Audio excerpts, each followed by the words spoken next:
Students, बेटा आज का हमारा टॉपिक है पर्यावरण, एनवायरमेंटल। और पर्यावरण के बारे में आज मैं आपको बताऊंगी और हो सकता है आपको पहले से भी इसके बारे में काफी जानकारी हो।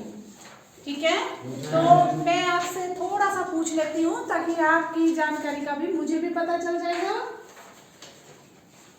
आप मुझे ये बताइए, सौरमंडल में कितने ग्रह होते हैं? सौरमंडल में कितने ग्रह हैं? 9 ग्रह हैं। बोलिए बोलिए जोर से, एक बच्चा खड़ा होकर बताएगा। 8 ग्रह हैं। हाँ, पहले 9 ग्रह थे बेटा, गलत आप नहीं बोल रहे। पहले सौरमंडल में 9 ग्रह माने जाते थे, लेकिन अब जो लास्ट ग्रह है इसको खत्म कर दिया गया है। आज की डेट में जो है, अब सौरमंडल में सिर्फ 8 ग्रह माने गए। ठीक है, छोटी क्लासेस में 8 तक आप उसको पढ़ भी चुके हैं क्रमानुसार उनके नाम कि कौन कौन से हैं। बुध, शुक्र, पृथ्वी, मंगल, बृहस्पति, यूरेनस, नेपच्यून, ये 8 ग्रह माने गए हैं हमारे सौरमंडल। मनुष्य जो है वो किस ग्रह पर रहता है? पृथ्वी पर। किस ग्रह पर रह रहे हैं हम? पृथ्वी कौन से नंबर का ग्रह है? 8 ग्रह है ना टोटल। पृथ्वी जो है कौन से नंबर का ग्रह है? तीसरे। कौन से नंबर का है? तीसरे। पृथ्वी तीसरे नंबर का है, लेकिन आकार के हिसाब से, साइज के हिसाब से ये 5वें नंबर का है। ये बात याद रखनी आपने। क्रम के अनुसार पृथ्वी तीसरे नंबर का ग्रह है, लेकिन आकार और साइज के हिसाब से ये 5वें नंबर का ग्रह है। अब पृथ्वी पर हम रह रहे हैं। अब आप ये बताओ कि पृथ्वी पर मनुष्य किन किन चीजों से घिरा हुआ है? हमारे आसपास क्या क्या है? एक बच्चा बताएगा मुझे खड़ा होके, चाहे 2 चीजें नाम बताओ, 3 बताओ। आप बताओ बेटा, बोलो। वायु। हाँ, शाबाश। घर, यस, सही सही बोल रही है। ये पेड़ पौधे, वायु, घर और बैठ जा बेटे। और कोई बच्चा बता सकता है? मैम, मनुष्य खुद मानव से घिरा हुआ है हमारे आसपास। हाँ, मनुष्य खुद मनुष्य से भी घिरा हुआ है। यस, हम इस वक्त देखो एक दूसरे से घिरे हुए हैं। Yes ma'am. ठीक है, इसका मतलब आप टॉपिक के बिल्कुल नजदीक जा रहे हैं बेटा। यही पर्यावरण है। पर्यावरण। अब मेन बात आ रही है, हम आ गए अपने टॉपिक के ऊपर कि पर्यावरण क्या है। पर्यावरण का अर्थ है आसपास का वातावरण। यही पर्यावरण का अर्थ है। मनुष्य जो है या हम अपने आसपास बहुत सी चीजों से घिरे हुए हैं और वही पर्यावरण है। इतनी बात समझ में आई? Yes ma'am. पर्यावरण 2 शब्दों के मेल से बना है। देखो, परि जमा आवरण। यस, परि जमा आवरण। परि का क्या अर्थ है? चारों ओर, हमारे चारों ओर।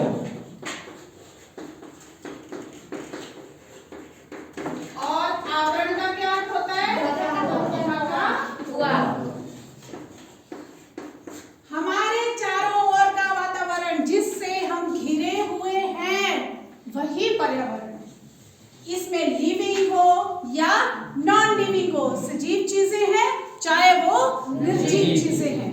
और इसमें एक बात जो महत्वपूर्ण है कि मनुष्य खुद पर्यावरण का एक हिस्सा है। मतलब आप मनुष्य को से अलग नहीं कर सकते। ऐसा नहीं है कि हम जिन चीजों से घिरे हैं सिर्फ वही चीजें पर्यावरण है। मनुष्य खुद, हम खुद पर्यावरण का ही एक हिस्सा है। बोलिए, ये डेफिनेशन आपको क्लियर हुई बेटा पर्यावरण? Yes ma'am. इसमें कोई डाउट, कुछ पूछना तो नहीं चाहते आप? No ma'am. समझ आया इतना? तो ठीक है, पर्यावरण का टॉपिक आपका क्लियर होता है।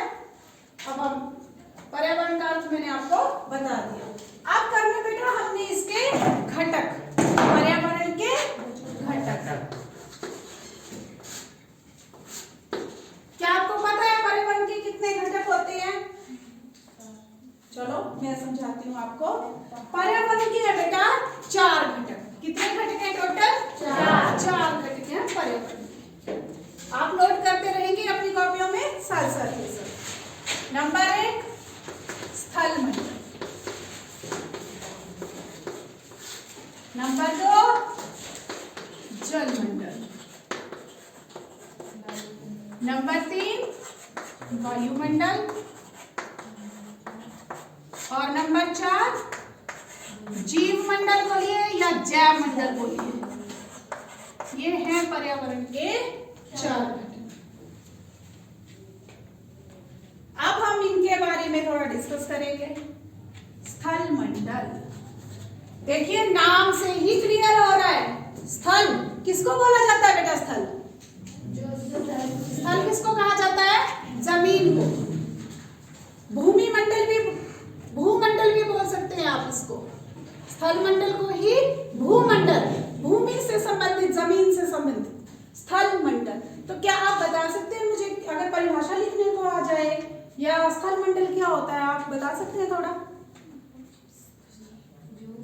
देखिए, पृथ्वी का वो ठोस भाग जिस पर मनुष्य या हम रहते हैं, ये क्या कहलाएगा? स्थल मंडल। अब देखिए ना, हम सब कहाँ पर है?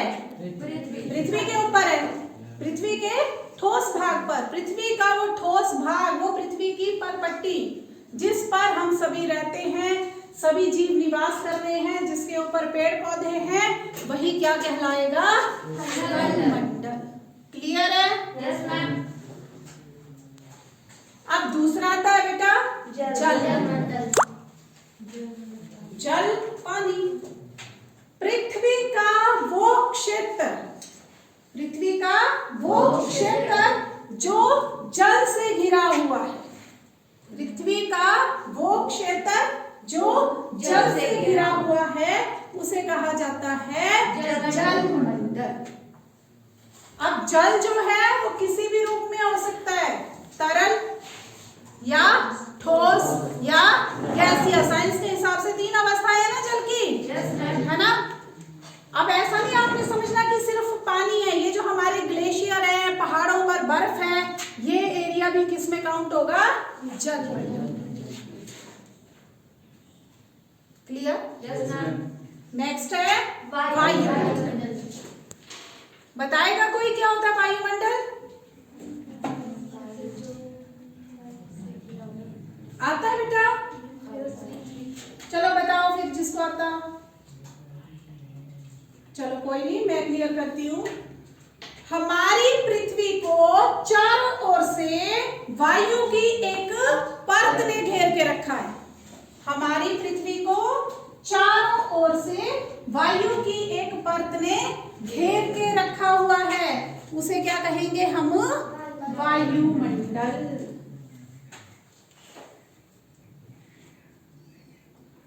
हमारी पृथ्वी को चारों ओर से वायु की पतली परत ने घेरा है, उसे कहा जा रहा है वायुमंडल। हम सांस ले रहे हैं, ऑक्सीजन है, ऑक्सीजन लेते हैं ना हम सांस में, कार्बन डाइऑक्साइड छोड़ते हैं, तो सारी गैसें कहां पर हैं? वायुमंडल में। अब देखिए लास्ट घटक में जीव मंडल। जीव मंडल को जैव मंडल भी बोला जाता है, आप कंफ्यूज नहीं होंगे इसमें। जीव मंडल को जैव मंडल। क्या है जीव मंडल? पृथ्वी का वह भाग जिसमें जीव जंतु रहते हैं। खड़े होकर बोलिए बेटा। पृथ्वी का वह भाग जिसमें जीव जंतु रहते हैं। अच्छा ठीक है, अच्छी कोशिश की। और कोई ज्यादा क्लियर कर सकता है?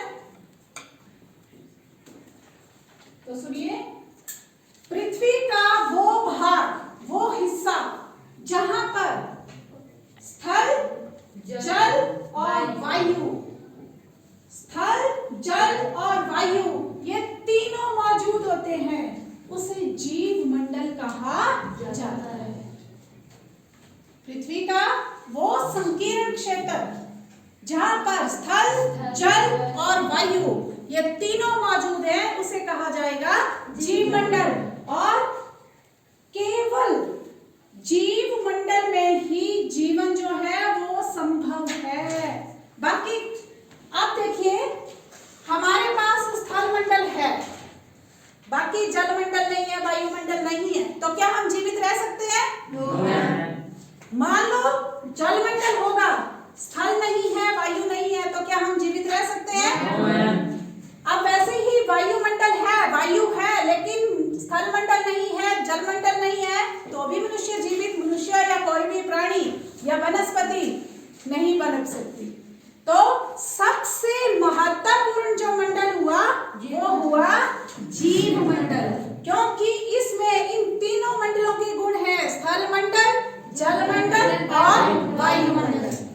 जहां पर तीनों के गुण पाए जाए उससे बना जीव मंडल, और जीवित रहने के लिए जीव मंडल सबसे महत्वपूर्ण मंडल है।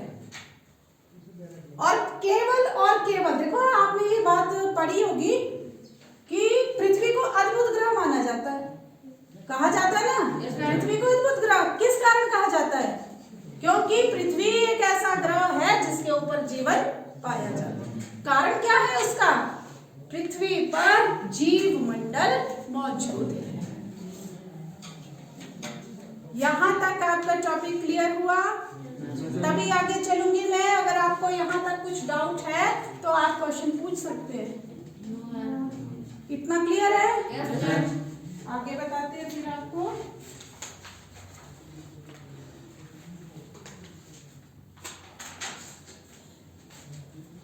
अब देखिए, पर्यावरण देखो मनुष्य के लिए बहुत जरूरी है, और पर्यावरण में संतुलन होना भी जरूरी है। पर्यावरण में क्या चाहिए? संतुलन। अगर पर्यावरण का संतुलन बिगड़ जाता है तो सभी जीव जंतु और प्राणियों के लिए जो है पृथ्वी पर खतरा उत्पन्न हो सकता है। अब पर्यावरण संतुलन बिगड़ रहा है, दिन प्रतिदिन जो पर्यावरण संतुलन है वो बिगड़ रहा है। अब कारण क्या है पर्यावरण संतुलन के बिगड़ने का? या हमारा पर्यावरण डे बाय डे, दिन प्रतिदिन प्रदूषित हो रहा है। अब आप मुझे एक एक करके कारण बता सकते हैं इसके प्रदूषण के, पर्यावरण प्रदूषण के कारण क्या है? जैसा आपको आता है वो ठीक है। कोई बच्चा भी से बताइए पर्यावरण प्रदूषण के कारण क्या क्या हो रहे हैं? बताओ बेटा, कोशिश करो, खड़े होकर जवाब दो बेटे। पेड़ काटना, कूड़ा कचरा। हाँ देखिए, इसने पहली बात बड़ी अच्छी बोली, पेड़ पौधों का काटना। यस, और बेटे? मैम कूड़ा। हाँ शाबाश। मैम कूड़ा कचरा फेंक रहे हैं। कूड़ा कचरा हम फेंक रहे हैं, चाहे पृथ्वी पर फेंक रहे हैं, चाहे हम पानी में उसको बहा रहे हैं, उससे प्रदूषण हो रहा है। यस, और हाँ बेटा, बहुत निशा, बैठ जा। मैम जल को प्रदूषित कर रहे हैं। कैसे? मैम जैसे नदियों में कपड़े धो रहे हैं और वहीं पे उनसे उन्हें साफ कर रहे हैं। अच्छी बात बोली, वहीं पर ही सारी गंदगी है, चाहे वो कपड़े धो रहे हैं या कुछ भी हम ऐसा कर रहे हैं उसमें गंदगी कर रहे हैं तो नेचुरली है। और मैम गाड़ियों से प्रदूषण फैल रहा है। गाड़ियों से प्रदूषण फैल रहा है, सही बात है। और जिसके लिए हमें साइकिल यूज करनी चाहिए। ठीक है, आप तो बहुत अच्छा इसके बारे में खुद जानते हैं, बहुत अच्छी तरह बता रहे हैं आप, समझ रहे हैं आप इस टॉपिक को। अब देखिए बेटा, पहले तो पर्यावरण प्रदूषण करेंगे। अब हम पर्यावरण प्रदूषण, तो पहले मैं आपको बताऊंगी कि प्रदूषण है कितने टाइप का, कितने प्रकार का होता है पर्यावरण प्रदूषण। ठीक है, तो उसमें देखिए ध्वनि प्रदूषण, कौन सा आया? ध्वनि प्रदूषण, जल प्रदूषण, वायु प्रदूषण, फिर मिट्टी का प्रदूषण, मिट्टी को भी हम प्रदूषित कर रहे हैं, मिट्टी का प्रदूषण, और रेडियोधर्मी प्रदूषण, रेडियोधर्मी प्रदूषण। अब देखिए हम वन बाय वन इनको डिस्क्राइब करते जाएंगे। सबसे पहले आया बेटा जल प्रदूषण, आप नोट करते जाइए साथ साथ। जल प्रदूषण, अब देखिए जल प्रदूषण के कारण क्या है, क्या कर रहे हैं हम? फैक्ट्रियों से निकलने वाला जो कूड़ा कचरा है उसको हम कहाँ प्रवाहित कर देते हैं? पानी में बहा रहे हैं, नदियों में बहा रहे हैं उसको। जैसा कि निशा ने बताया, कपड़े धोए जा रहे हैं, मवेशियों को भी पानी वहीं से ही पिलाया जा रहा है। इस तरह से हम क्या कर रहे हैं, नदियों को प्रदूषित कर रहे हैं। और जो पीने का पानी है अधिकतर वो हम कहाँ से लेते हैं, नदियों से ही उपलब्ध है वो पानी। तो इस तरह से हम क्या कर रहे हैं, मतलब कुछ ऐसे काम कर रहा है। और ज्यादातर मनुष्य जो है, मनुष्य ही अपनी मतलब गलत एक्टिविटी से, गलत कार्यों से जो है वो जल को प्रदूषित कर रहा है। जल प्रदूषण हो गया। वायु प्रदूषण देखिए, किन कारणों से हो रहा है वायु प्रदूषण? हाँ, अब ये देखिए बेटा, मॉडल भी बनाया हुआ है मैंने इससे संबंधित आपके पास, है ना। अब हम करेंगे, देखिए वायु प्रदूषण की जब बात हो रही है, वायु प्रदूषण, हम पेड़ों को काट रहे हैं, दिन प्रतिदिन हम पेड़ों को काट रहे हैं। अब पेड़ों के काटने से भी वायु प्रदूषण जो है वो बढ़ता है। और फैक्ट्रियों से निकलने वाला धुआं, जो फैक्ट्रियों से धुआं निकल रहा है वो हमारे वातावरण को प्रदूषित कर रहा है। गाड़ियों से निकलने वाला धुआं, वो जो धुआं निकलेगा तो वो भी वातावरण में जाएगा और हमारे पर्यावरण को प्रदूषित करेगा। उसके बाद देखिए ध्वनि प्रदूषण। ध्वनि प्रदूषण जो है अधिक शोर शराबे के कारण होता है ना, लाउड म्यूजिक, ठीक है। तो ये जो ध्वनि प्रदूषण है ये भी हमारे पर्यावरण के लिए घातक है। रेडियोधर्मी प्रदूषण, शायद आपके लिए ये नई किस्म हो। क्या हुआ रेडियोधर्मी बेटा? जैसे टावर वगैरह। हाँ, देखिए आज है टेक्नोलॉजी का जमाना, मोबाइल, सबके हाथों में मोबाइल है ना। हम इंटरनेट का सबसे ज्यादा उपयोग कर रहे हैं। इंटरनेट कैसे चल रहा है? नेटवर्क से चल रहा है, टावर लगे हैं। और ये जो टावर है इनसे क्या हो रहा है, रेडियोधर्मी, इनसे जो निकलने वाली हवा नहीं बोलते, क्या बोलते हैं? नहीं, हाँ, रेडिएशंस, वो हमारे पर्यावरण के लिए खतरा पैदा करती है।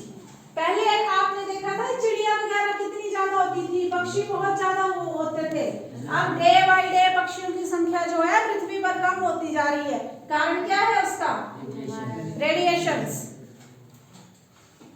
और सिर्फ पेड़ पौधे, पशु पक्षी ही इससे प्रभावित नहीं है, इसका मनुष्य के ऊपर भी काफी हानिकारक जो है वो असर पड़ रहा है। अब हमने देख लिया कितनी तरह के प्रदूषण है, हमें पता चल गया कि ये कारण है प्रदूषण के। लेकिन अब उस प्रदूषण को, पर्यावरण को बचाने के लिए हमें उस प्रदूषण को रोकना भी तो है, उसको कम भी तो करना है। क्योंकि अगर पर्यावरण सुरक्षित रहेगा तभी हमारा जीवन सुरक्षित रहेगा। अब हम अपने पर्यावरण को सुरक्षित रखने के लिए प्रदूषण के ऊपर कंट्रोल करना है हमें। अब कौन कौन से ऐसे उपाय हैं, कौन कौन से ऐसे तरीके हैं जिनको अपना करके हम अपने पर्यावरण को सुरक्षित रख सकते हैं? अब उसके बारे में तो ये देखिए बेटा, ये जो मॉडल है ये बहुत कुछ क्लियर करेगा आपको। आओ बेटा, दो बच्चे आओ मेरे पास, कोई भी दो बच्चे आओ, आ जाओ बेटे, आ जाओ, एक और आओ, आ जाओ इधर। ये क्या लिखा हुआ है बेटा? देखिए, थोड़ा इनको भी देखने दो बेटा, साइडों में। डस्टबिन, और ये लिखा है यूज डस्टबिन। इसका क्या मतलब है बेटा? कि हाँ बोलो बेटा। हाँ, जो कूड़ा कचरा हम बाहर फेंक रहे हैं, मिट्टी में दबा रहे हैं, पृथ्वी पर फेंक रहे हैं, पानी में उसको बहा रहे हैं, ये सब करने की बजाय हम डस्टबिन का उपयोग करें। और डस्टबिन, जो कूड़ा डालने के लिए भी डस्टबिन दो तरह के इस्तेमाल करेंगे। कौन कौन से बेटा? जो सूखा कचरा और गीला कचरा। हाँ, दो तरह के, एक में सूखा कचरा और एक में गीला कचरा। एक बात हो गई, ठीक है, जाओ बेटा। और बच्चे आएंगे, आओ बेटा उधर से।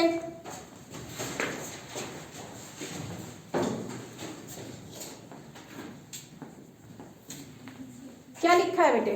Use cycle. नेक्स्ट लिया है मैंने यूज साइकिल। कोई एक्सप्लेन आप करेंगे बेटा कैसे यूज साइकिल? मैम साइकिल को यूज करने से जो गाड़ियों से प्रदूषण उत्पन्न होता है उस इससे साइकिल से वो उत्पन्न नहीं होगा। यस, गाड़ियों से निकलने वाला जो धुआं है हमारे पर्यावरण को प्रदूषित कर रहा है, उसके ऊपर काफी कंट्रोल लग सकता है। मतलब गाड़ियां धुआं उगलने वाली गाड़ियों से ज्यादा बेहतर है कि हम अगर छोटी दूरी है उसके लिए साइकिल का ज्यादा से ज्यादा प्रयोग हम करें। क्यों? और जो साइकिल है वो पर्यावरण का मित्र मानी जाती है, तो अधिक से अधिक हमें साइकिल का प्रयोग करना चाहिए। ठीक है, नेक्स्ट आओ बेटे, आप दोनों आओ।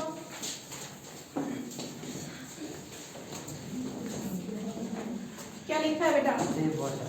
Yes, next point is save water. अब बताओ आप, हम पानी को कैसे सेव कर सकते हैं बेटा? मैम हमें नलके को खुला नहीं रखना चाहिए और हमें बिना मतलब से पानी को वेस्ट नहीं करना चाहिए और हमें पानी का उपयोग नियमित रूप में करना चाहिए। और बेटा आप बोल सकते हैं कुछ बेटा? और देखिए बेटा, मतलब जल प्रदूषण के बारे में मैंने आपको बताया है ना। तो अगर हम कूड़ा कचरा पानी में ना बहा करके उसको कहीं डस्टबिन में या फिर गड्ढों में उसको डालेंगे तो जल प्रदूषण होने से बच जाएगा। एक बात आपको मालूम होनी चाहिए, हालांकि पृथ्वी पर जो है वो अधिकतर कितने प्रतिशत भाग है पानी? 71% जो है वो पानी है पृथ्वी के ऊपर। लेकिन इसमें एक बात आपको समझनी है कि पीने योग्य पानी बहुत कम है, पीने योग्य पानी कम है। हालांकि देखिए पृथ्वी को जलग्रह के नाम से जाना जाता है क्योंकि अधिकतर क्या है इसका हिस्सा जल से ढका हुआ है, जलग्रह। लेकिन जो पीने योग्य पानी है वो बहुत ही कम है, इसलिए हमें पानी का सोच समझ कर ही प्रयोग करना चाहिए और इसे प्रदूषण से बचाना चाहिए। ठीक है, और आओ बेटा लास्ट।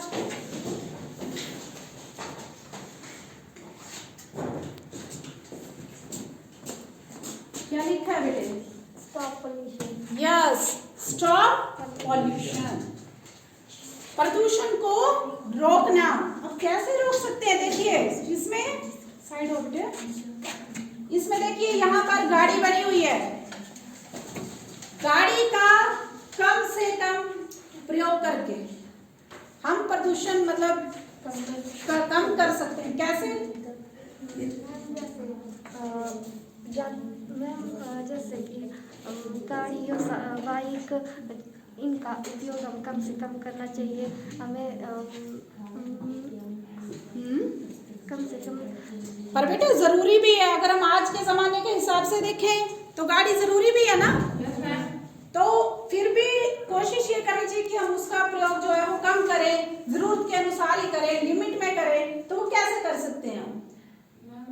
गाड़ी से जाते हैं, एक बच्चा खड़ा करो, बोलो।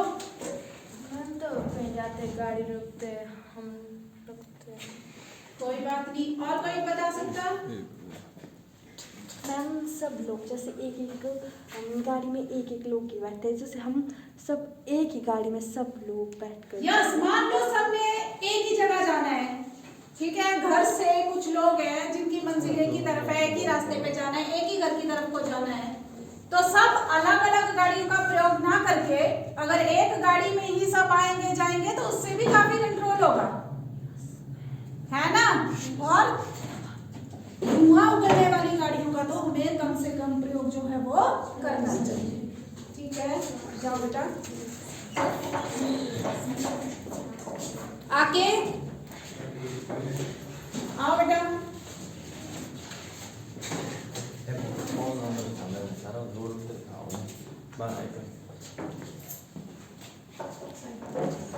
क्या लिखा है बेटे? Stop soil pollution. सॉइल क्या होता है? मिट्टी। मिट्टी प्रदूषण को, मृदा प्रदूषण जिसको कहते हैं, उसको कम करना। मृदा प्रदूषण और मृदा अपरदन को कम करना। अब हम कैसे कर सकते हैं? देखिए मृदा अपरदन कब होगा? जब मृदा के ऊपर वनस्पति नहीं होगी, कम वनस्पति हो, तब मृदा अपरदन होगा। तो हमें मृदा अपरदन को रोकने के लिए क्या करना चाहिए बेटा? बोलिए। मिट्टी को बहने से रोकने के लिए क्या करना चाहिए बेटा? मैम अधिक से अधिक पेड़ पौधे यस। हाँ, एक बात इसने बोली, अधिक से अधिक पेड़ पौधे लगाने चाहिए। और बेटे?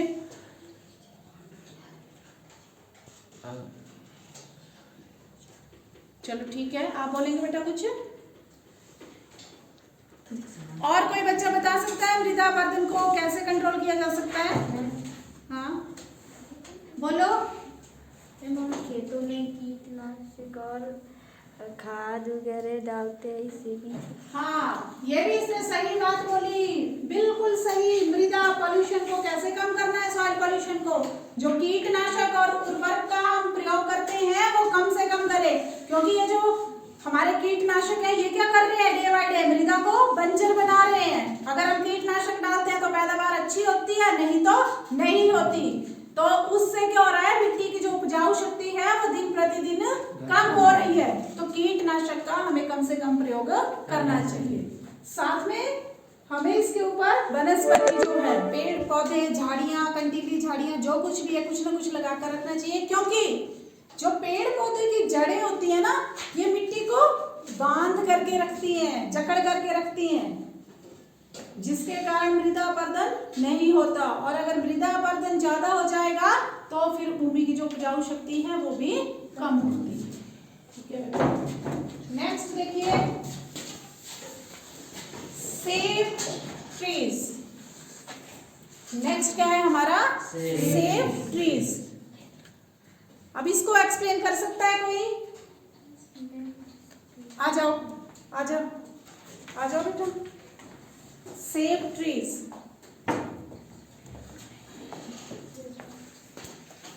हम जैसे अब मानव है वो जंगल को विलुप्त कर रहा है, मतलब अब अनाज उगा रहा है, जंगल पेड़ काट रहा है और वहाँ पे खेत बना रहा है, और अधिक से अधिक पेड़ भी काट रहा है। जंगलों में आग लगाई जा रही है, जिनको आग लगाने या फिर काटने से हमें रोकना है। सही बात है, पेड़ों को बचाना है। अब कैसे बचाना है?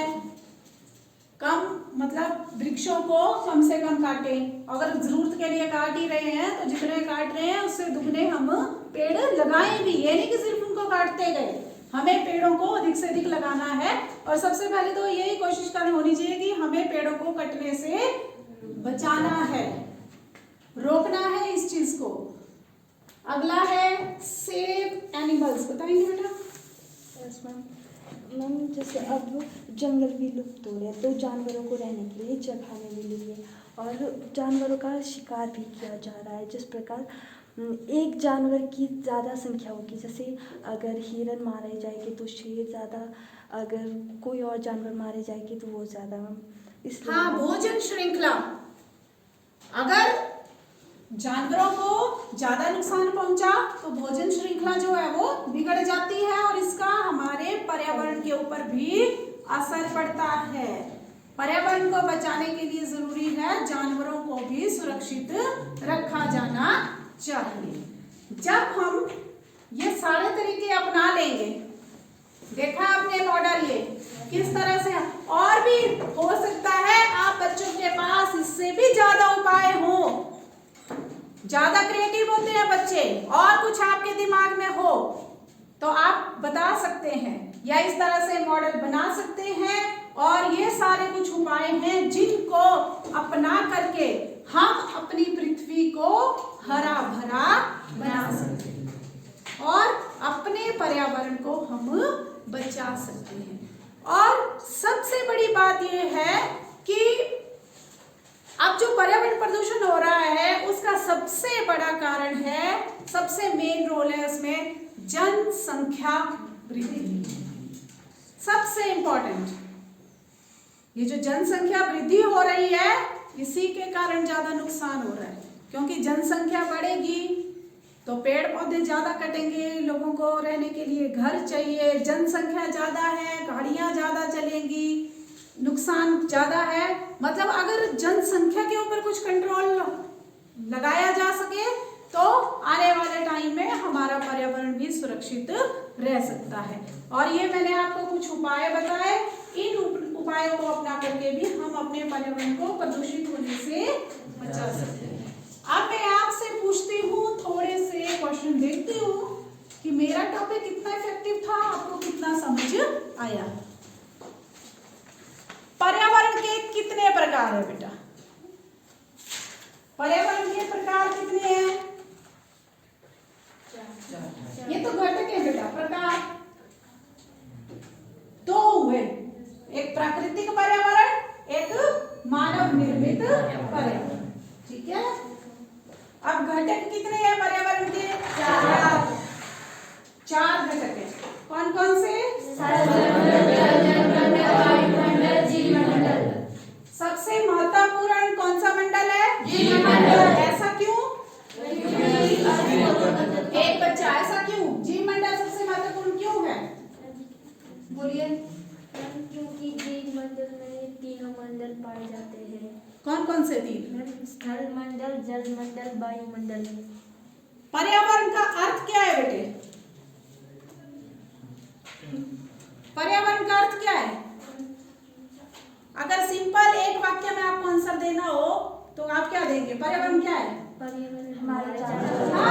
हमारे चारों ओर का वातावरण।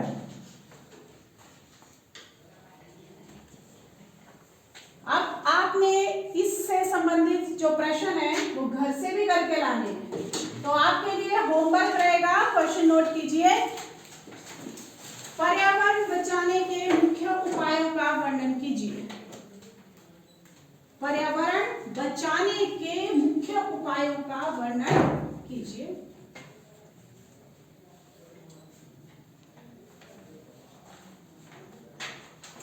देखिए बेटा, कुछ उपाय मैंने आपको इस मॉडल के सहारे बताने की कोशिश की है।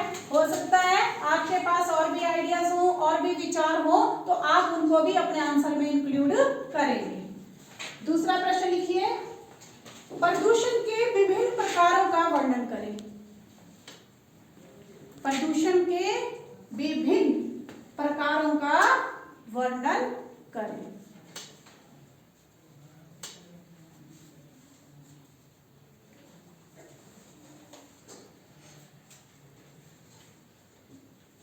तो बेटा ये है आप लोगों के लिए कल के लिए होमवर्क, और ये था हमारा आज का टॉपिक पर्यावरण। कल आपके साथ क्लास में फिर किसी दूसरे टॉपिक के साथ हम चर्चा करेंगे। Thank you.